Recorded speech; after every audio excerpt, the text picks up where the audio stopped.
रवीश कुमार। दोस्तों, दुनिया में कई युद्ध हुए, कई देशों ने एक दूसरे को बर्बाद किया, लेकिन इस बार जो हुआ है उसने इतिहास को हिला दिया है। जहां पे ईरान ने इजराइल का कमर तोड़ दिया, और ये कोई अखबार की सुर्खी नहीं है, ये वो चीख है जो गाजा से लेकर तेल अवीव और सीरिया से होते हुए न्यूयॉर्क तक गूंज रही है। लेकिन अब सवाल ये है कि क्या अब ईरान इजराइल को बिल्कुल बर्बाद करके छोड़ेगा, जहां पे ईरान ने इजराइल का कमर तोड़ दिया है। इसीलिए आज की इस वीडियो में इन्हीं सभी के बारे में जानने की कोशिश करेंगे। लेकिन दोस्तों, इससे पहले अगर मेरा वीडियो आप सभी को अच्छा लगता है तो चैनल को सब्सक्राइब करके वीडियो को एक लाइक जरूर करें और कमेंट बॉक्स में बताएं कि आप ये वीडियो कहां से देख रहे हैं। दोस्तों, आपको बताना चाहूंगा कि साल 2024 के अंत से तनाव लगातार बढ़ता गया, जहां पे इजराइल की आक्रमणकारी नीति, फिलिस्तीनियों पर हमले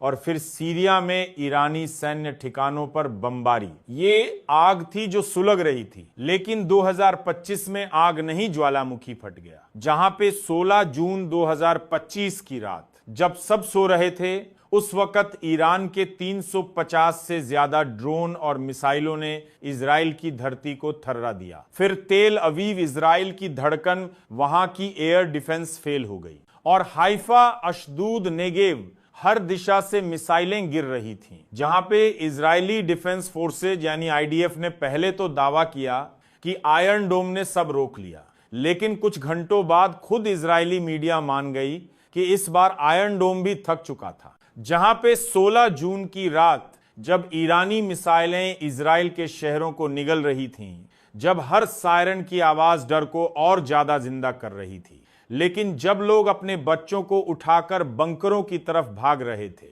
उस वक्त एक सवाल हर जुबान पर था कि प्रधानमंत्री कहां हैं। जहां पे वही नेतन्याहू जो हर हमले के बाद मीडिया के कैमरे के सामने आकर गरजते थे, इस बार 12 घंटे तक गायब थे।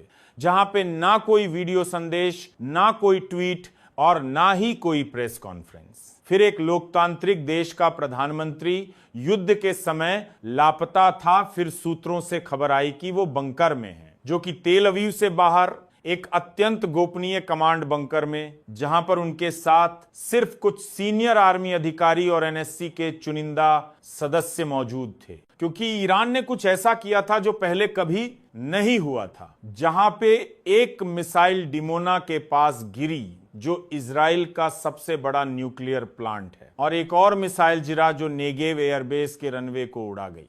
और वही सबसे खतरनाक एक ड्रोन नेतन्याहू के पर्सनल विला से सिर्फ 3 किलोमीटर दूर आकर गिरा। फिर नेतन्याहू के घर के पास ईरान का हमला, यह हमला सिर्फ जमीन पर नहीं, मनोबल पर था।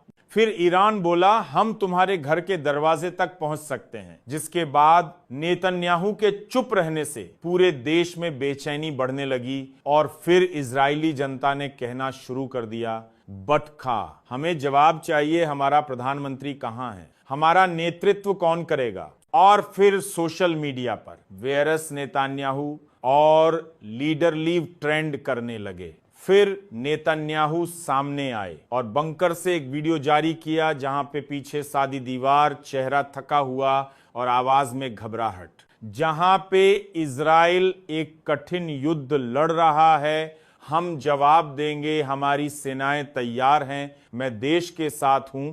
लेकिन जनता को संतोष नहीं मिला, क्योंकि अब की बार भाषण नहीं चाहिए था, कदम चाहिए थे। जहां पे नेतन्याहू की चुप्पी ये बताती है कि पहली बार इजराइल को लगा है हम वाकई हार सकते हैं। और ये वो नेतन्याहू हैं जो गाजा पर बम गिराने से पहले ट्वीट करते थे, लेकिन अब जब मिसाइलें उनके ही बगीचे तक आ पहुंची हैं तो ट्विटर भी बंद है और लहज्जा भी। लेकिन सेना के भीतर भी असंतोष है, जहां पे आईडीएफ के कुछ पूर्व जनरलों ने सार्वजनिक रूप से कहा कि सरकार की रणनीति नाकाम रही है, हमें जनता की नहीं नेतन्याहू की जिद की कीमत चुकानी पड़ रही है। तो सवाल अब ये नहीं है कि नेतन्याहू कहां थे, बल्कि असली सवाल यह है कि क्या नेतन्याहू इस युद्ध को नेतृत्व दे सकते हैं, या फिर ये उनकी सत्ता का अंतिम अध्याय है। क्योंकि इतिहास गवाह है, जब नेता बंकर में छिपते हैं तब जनता सड़कों पर उतरती है, और इस बार सड़कों पर सिर्फ गुस्सा नहीं है, बल्कि टूटे हुए भरोसे की राख भी बिखरी पड़ी है। जहां पे हर बार,